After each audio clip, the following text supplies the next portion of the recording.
शहजाद भाई आजकल टैब लेके आते हैं और अच्छा, आप भी लाए आज? 2 साल से ला रहे हैं। लेकिन नहीं, आने की जरूरत नहीं है। हम तो केवल देश के प्रधानमंत्री जी का स्टेटमेंट याद कराना चाहेंगे कि वो कैसे कह रहे थे कि ये देखो 70,000 करोड़ रुपए का भ्रष्टाचारी ये आदमी, कल होके वो आता है तो उप मुख्यमंत्री बन जाता है। कल हम एक चैनल में थे, कॉन्क्लेव चल रहा था, राजनाथ सिंह जी से ये बात पूछी जाती है कि सारे भ्रष्टाचारी तो आपके खेमे में आ रहे हैं, आप कैसे उन लोगों को आत्मसात कर लेते हैं। तो खुलेआम लोगों के बीच में वो कहते हैं कि नहीं कोई बात नहीं है, वो आते हैं तो क्या करें, हम मना कर दें, आते हैं तो अच्छी बात है, हमारे भारतीय जनता पार्टी में आ रहे हैं तो आने दीजिए आप।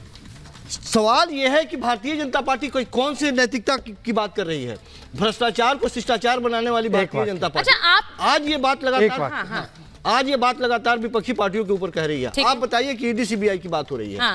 सच बात यही है कि जो गैर जरूरी सम्मन लगातार देता आया ईडी केजरीवाल साहब को, सवाल पूछे गए, सवाल का जवाब नहीं दिया, कोर्ट कौन गया? ईडी गई ना। नहीं तो ये कौन तय करता है कि गैर जरूरी समन है? ये कैसे तय कर लिया आपने कि गैर जरूरी समन है? गैर जरूरी समन कोर्ट ने तो नहीं कहा ये गैर जरूरी समन है। कोर्ट कौन गया? नहीं, ये किसने कहा कि गैर जरूरी? जवाब दे दे। आपने इसे गैर जरूरी कहा, मैं इसलिए पूछ रही हूँ गैर जरूरी कैसे? मैं बता रहा हूँ कोर्ट कौन गया, ईडी गया ना। तो कोर्ट को फैसला तो करने दीजिए। अच्छी कोर्ट से भी कोई मतलब, बहुत अच्छी बात है। सुचेता एक वाक्य, भारती जी भी रुके हुए 10 सेकंड उनकी अनुमति, छोटा मैं 10 सेकंड में। इन्होंने कहा कि क्योंकि मामला कोर्ट में लंबित है इसलिए और एक समन नहीं आना चाहिए। ठीक है, कोर्ट का बड़ा सम्मान है इनको। कोर्ट ने लालू जी को 4 बार कन्विक्ट किया है और पवन मुड़ी को 1 बार, ये दोनों आपके अलावा है। 4 बार कन्विक्टेड कोर्ट ने। क्या बोलते हैं आप? अरे हम जो बोल रहे हैं बाकी सब तो तू मैं क्या विषय है? लालू 4 बार कन्विक्टेड, अवधेश जी 4 ही बार कन्विक्टेड है ना। आप तो ज्यादा जानिएगा, प्रवक्ता आप तो एक बड़े पत्रकार रहे हैं। तो 4 बार कन्विक्टेड, पहला बार कन्विक्ट 2013 में हो जब दुष्यंत जी की सरकार थी। करप्शन के आरोप भाई कन्विक्टेड, छोड़ो ना इधर उधर समन वमन छोड़ दो, ये कन्विक्टेड कोर्ट के द्वारा, कोर्ट ने किया। क्राइम ब्रांच का ऑफिसर जाता है, यदि एक लेकर के नोटिस लेके जाता है, क्राइम ब्रांच नोटिस कोर्ट का इतना सम्मान, चूंकि जानबूझ के कोर्ट के सम्मान की बात हो रही है, वो कह रहे हैं कोर्ट के सम्मान की बात हो रही है, तो कोर्ट ने जो कहा है बाकी उस सब पर भी तो अमल करिए। या अपने हिसाब से सिलेक्टिव कोर्ट का सम्मान होगा? अवधेश जी, ये सिलेक्टिव कोर्ट का। और नहीं, के बारे में और एक और चीज बोल, अच्छा लालू जी के बारे में, ये सारे भ्रष्टाचारियों को बचाएंगे। अभी आपने उनको देखिए, लोअर कोर्ट ने बहुत लोगों को दोषी ठहराया और उनको हायर कोर्ट से क्लीन चिट मिला। तो अगर आप लालू जी को दोषी मान लें लोअर कोर्ट के दोषी ठहराने से, और वो कल को हायर कोर्ट से बरी हो गए, तब क्या होगा भाई? अभी तो नहीं, अभी थोड़ा इंतजार करिए। स्टे तो नहीं है ना अभी उनकी कन्विक्शन? नहीं, ट्रायल तो चल रहा है ना। ठीक है, स्टे तो नहीं है। अब मैं एक और चीज पे आ रही हूँ। जब गठबंधन तोड़ने की बात हो कह रहे हैं अवधेश जी, बार बार के गठबंधन तोड़ रहे हैं, मोदी जी गठबंधन तोड़ रहे हैं, बीजेपी गठबंधन तोड़ रही है। ये गठबंधन में मेल है या फिर मेल वाला है? सवाल सबसे बड़ा ये है, क्योंकि वहां पर एक और गठबंधन हुआ है यूपी में, जिसके बारे में मैं भाटी जी से पूछूंगी, जिसका पिछला रिकॉर्ड अच्छा नहीं है लेकिन फिर से हुआ है। तो मोदी इन्हें तोड़ रहे हैं या जोड़ रहे हैं? नहीं, मोदी के कारण इनका जुड़ना हुआ है, क्योंकि इस समय जो देश का वातावरण है, देखिए अरविंद केजरीवाल जी का सैद्धांतिक उनकी पार्टी की घोषणा थी कि हमको किसी अलायंस से कोई लेना देना नहीं, बार बार घोषणा करते थे वो। तो जाहिर है अगर आज उनको अलायंस में आना पड़ा है तो एक व्यवस्था है इस समय कि भाई किसी भी सूरत में अगर हमको इस भ्रष्टाचार के आरोप से बाहर निकलना है या लड़ना है और थोड़ी बहुत लोकसभा में चुनौती देनी है तो हमारे पास कोई चारा नहीं है। अन्यथा कांग्रेस पार्टी ने शराब घोटाले पर प्रदर्शन किया था कि अरविंद केजरीवाल को गिरफ्तार करो, केवल इनकी गिरफ्तारी से नहीं होगा, प्रेस कॉन्फ्रेंस करके कहा था। तो जाहिर है कि इस समय एक व्यवस्था नहीं होती। तो अब ये जो आरोप लगा रहे हैं, देखिए यही आरोप गुजरात चुनाव के समय जब मनीष सिसोदिया जी से पूछताछ की बात थी तो कहा जाता था कि इनको गुजरात चुनाव प्रचार करने से रोकने के लिए हो रहा है।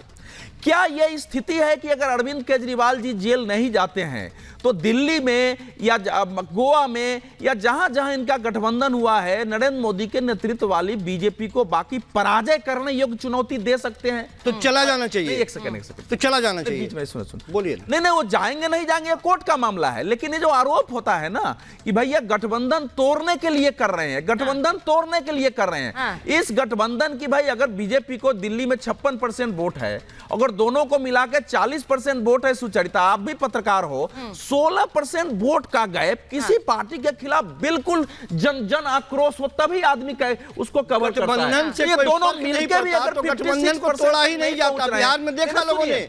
तीसरी बात है जहां बिहार में तोड़ा, एक गठबंधन जहां बिहार में तोड़ा, संजीव जी जहां आप कह रहे हैं बिहार में तोड़ दिया, एक मिनट मेरी बात सुनिए, जहां बिहार में कह रहे हैं वहां नीतीश कुमार पे तो भ्रष्टाचार के कोई आरोप नहीं है। आप जहां पर बोल रहे हैं गठबंधन तोड़ा, ये ईडी का डर दिखाकर, वहां तो नीतीश कुमार नहीं, मैं अच्छे और बुरे में नहीं जा रही हूँ, मैं अच्छे और बुरे में जा ही नहीं रही हूँ, काम कर रहे हैं उनके ऊपर, मैं अच्छे और बुरे में नहीं जा रही हूँ। मैं सिर्फ ये कह रही हूँ कि वहां पर ईडी का डर नहीं था, वो अपने आप छोड़कर गए हैं आपको। बिहार के लोग, अब उनका पता नहीं है वो कब जाते हैं, कब आते हैं। बिहार के लोग हलक में उतर गए। भाटी जी के पास जा रही हूँ। भाटी जी, अरविंद केजरीवाल कह रहे हैं गठबंधन तोड़ने की कोशिश कर रहे हैं, लेकिन हम तो यूपी में देख रहे हैं कि मोदी की वजह से गठबंधन बन रहे हैं। और ये एनडीए का गठबंधन किसकी वजह से बन रहा है? अगर मोदी जी छोटी छोटी पार्टियों के द्वारा हाथ जोड़ रहे हैं, पैर पकड़ रहे हैं, माथा टेक रहे हैं, जो एक एक दो दो सीट की हैसियत रखने वाली पार्टी हैं, उन्हें जोड़ के, हाथ जोड़ के उन्हें एनडीए में लेके आ रहे हैं।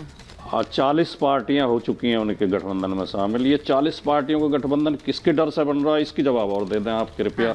अगर आप निष्पक्षता की उम्मीद मैं आपसे करूं तो, अगर निष्पक्ष चैनल वो करें डिबेट, तो हम तो मोदी जी के डर की वजह से एक हो रहे हैं। ठीक है, हम मोदी जी की वजह से गठबंधन बना रहे हैं। मोदी जी किसकी वजह से, किसके डर की वजह से गठबंधन बना रहे हैं? मोदी जी किससे भयभीत हैं?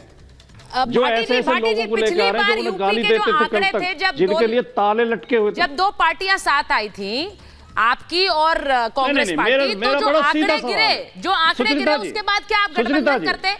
क्या आप गठबंधन करते? आप नहीं करते। आपने इसलिए किया क्योंकि आपको लग रहा है ये मजबूरी है। बोलिए सुचरिता जी। हाँ बोलिए, प्लीज बोलिए।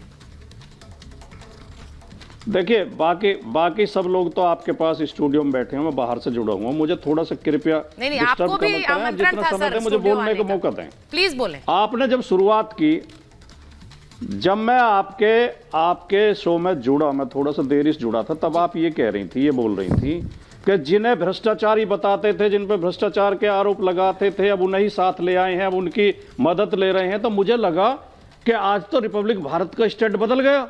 आज तो ये बीजेपी की आलोचना कर रहे हैं, एनडीए की आलोचना, मोदी जी की आलोचना कर रहे हैं कि मोदी जी जिस हिमंत बिस्व शर्मा को भ्रष्टाचारी बताते थे, जिस शुभेंदु अधिकारी को भ्रष्टाचारी बताते थे, जिस अजीत पवार को भ्रष्टाचारी बताते थे, हसन मुशर्रफ को भ्रष्टाचारी बताते थे, उन सबको अपने साथ ले आए और उन्हें अपने साथ जोड़ लिया, उनकी मदद ले रहे हैं।